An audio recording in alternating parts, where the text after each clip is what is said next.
ಕೇಂದ್ರ ಸರ್ಕಾರದ ವಿರುದ್ಧ ಅನುದಾನ ಸಮರವನ್ನ ಈಗಾಗಲೇ ಕಾಂಗ್ರೆಸ್ ಆರಂಭ ಮಾಡಿದೆ. ದಿನದಿಂದ ದಿನಕ್ಕೆ ಈ ವಿಚಾರದಲ್ಲಿ ಮಾತುಗಳು ಕೂಡ ಮುಂದುವರಿತಾ ಹೋಗ್ತಾ ಇದೆ. ನಾಡಿದ್ದು ಶ್ವೇತಪತ್ರ ಹೊರಡಿಸಲಿರುವಂತಹ ಕೇಂದ್ರ ಸರ್ಕಾರ ಇದೇ ವಿಚಾರಕ್ಕೆ ಡಿಕೆ ಸುರೇಶ್ ವ್ಯಂಗ್ಯವಾಡಿದ್ದಾರೆ.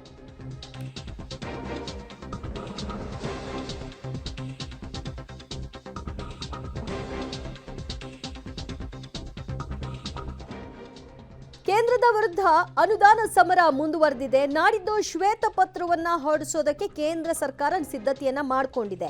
ಆದರೆ ಕೇಂದ್ರ ಸರ್ಕಾರ ಶ್ವೇತಪತ್ರವನ್ನ ಹೊರಡಿಸಿದ್ರೆ ಅದಕ್ಕೆ ಯಾವುದೇ ರೀತಿಯ ಮಾನ್ಯತೆ ಇರಲ್ಲ. ಕೇಂದ್ರ ಸರ್ಕಾರದ ಶ್ವೇತಪತ್ರ ಕೇವಲ ಪೋಸ್ಟ್ ಮಾರ್ಟಮ್ ರಿಪೋರ್ಟ್ ಅಷ್ಟೇ ಅಂತ ದೆಹಲಿಯಲ್ಲಿ ಸಂಸದ ಡಿಕೆ ಸುರೇಶ್ ಅವರು ವ್ಯಂಗ್ಯವಾಡಿದ್ದಾರೆ. ಅವರ ಶ್ವೇತಪತ್ರ ಅದಕ್ಕೆ ಯಾವುದೇ ರೀತಿಯಾದಂತಹ ಮಾನ್ಯತೆ ಇರೋಲ್ಲ, ಅದೊಂದು ರೀತಿಯ ಪೋಸ್ಟ್ ಮಾರ್ಟಮ್ ಅಷ್ಟೇ ಅನ್ನುವಂತಹ ವ್ಯಂಗ್ಯದ ಧಾಟಿಯಲ್ಲಿ ಸುರೇಶ್ ಅವರು ಮಾತನಾಡಿದ್ದಾರೆ. ಶ್ವೇತಪತ್ರಕ್ಕೆ ಏನು ಮಾನ್ಯತೆ ಇಲ್ಲ. ಆ ಶ್ವೇತಪತ್ರ ಪೋಸ್ಟ್ ಮಾರ್ಟಮ್ ರಿಪೋರ್ಟ್ ಅಷ್ಟೇ. ಅಂದ್ರೆ ಅದು ಶ್ವೇತಪತ್ರಕ್ಕೆ ಏನು ಮಾನ್ಯತೆ ಇಲ್ಲ. ಆ ಶ್ವೇತಪತ್ರ ಪೋಸ್ಟ್ ಮಾರ್ಟಮ್ ರಿಪೋರ್ಟ್ ಅಷ್ಟೇ.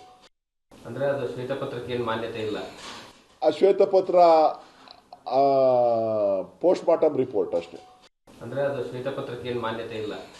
ಆ ಶ್ವೇತಪತ್ರ ಪೋಸ್ಟ್ ಮಾರ್ಟಮ್ ರಿಪೋರ್ಟ್ ಅಷ್ಟೇ.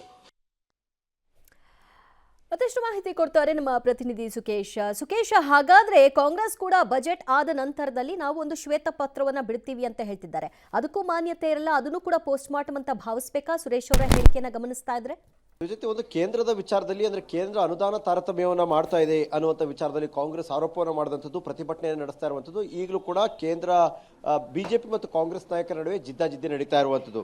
ಆದರೆ ಈ ವಿಚಾರದಲ್ಲಿ ಶ್ವೇತಪತ್ರವನ್ನು ಹೊರಡಿಸ್ತೀವಿ ಅಂದ್ರೆ ಅದಕ್ಕೆ ಮಾನ್ಯತೆ ಇರಲ್ಲ. ಯಾಕಂದ್ರೆ ಮನಮೋಹನ್ ಸಿಂಗ್ ಕಾಲದಿಂದ ಇಲ್ಲಿನವರೆಗೆ ಕೊಟ್ಟಂತ ಹಣ ಇರ್ಬೋದು ಅಥವಾ ಅವತ್ತಿನ ಆರ್ಥಿಕ ಪರಿಸ್ಥಿತಿ ಮತ್ತು ಇವತ್ತಿನ ಆರ್ಥಿಕ ಸ್ಥಿತಿಗತಿಗಳು ಇವೆಲ್ಲವೂ ಬೇರೆ ಇರ್ತವೆ. ಹಾಗಾಗಿ ಆ ಒಂದು ಶ್ವೇತಪತ್ರವನ್ನು ಹೊರಡಿಸುವಂಥದ್ದು ಒಂದು ಪೋಸ್ಟ್ ಮಾರ್ಟಮ್ ರಿಪೋರ್ಟ್ ರೀತಿ ಇರುತ್ತೆ ಅನ್ನುವಂಥದ್ದು ಡಿ ಕೆ ಸುರೇಶ್ ಅವರ ವಾದ.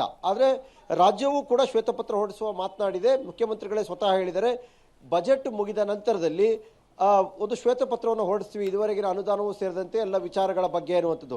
ಅಂದರೆ ಇವರು ಹೇಳುವಂಥದ್ದು ಕೊಡದೇ ಇರುವಂಥದ್ದು ಏನು ಹೊರಡಿಸ್ತಾರೆ ಅದಕ್ಕೆ ಇದು ಪೋಸ್ಟ್ ಮಾರ್ಟಮ್ ರಿಪೋರ್ಟ್ ಅಷ್ಟೇ ಅನ್ನುವಂಥ ವಾದವನ್ನ, ಆದರೆ ರಾಜ್ಯ ಸರ್ಕಾರದ ವಾದ ಇರುವಂಥದ್ದು ನಮಗೆ ಬಂದಿಲ್ಲ ಅನ್ನುವಂಥದ್ದು, ಅಥವಾ ಎಷ್ಟು ಬಂದಿದೆ, ಏನೇನು ಆಗಿದೆ, ಆರ್ಥಿಕ ಸ್ಥಿತಿಗತಿಗಳು ಏನೆಲ್ಲ ಬಂದಿತ್ತು ಅನ್ನೋದ್ರ ಬಗ್ಗೆ ಶ್ವೇತಪತ್ರ ಹೊರಡಿಸ್ತಾರೆ ಅನ್ನುವಂಥದ್ದು. ಸಹಜವಾಗಿ ಬಿಜೆಪಿಗೂ ಕೂಡ ಇದು ಅಸ್ತ್ರ ಆಗ್ಬೋದು. ಇದೇ ಪೋಸ್ಟ್ ಮಾರ್ಟಮ್ ರಿಪೋರ್ಟ್ ಅನ್ನೋದಾದ್ರೆ ಕಾಂಗ್ರೆಸ್ ಸರ್ಕಾರ ಹೊರಡಿಸುವಂಥ ಶ್ವೇತಪತ್ರವು ಕೂಡ ಅದೇ ಆಗಿರುತ್ತೆ ಅನ್ನುವಂತಹ ಕೌಂಟರ್ನ ಬಿಜೆಪಿ ಮಾಡಲೂಬಹುದು. ದಿವ್ಯಜ್ಯೋತಿ, ಥ್ಯಾಂಕ್ ಯು ಸುಕೇಶ್ ನಿಮ್ಮೆಲ್ಲ ಮಾಹಿತಿಗೆ.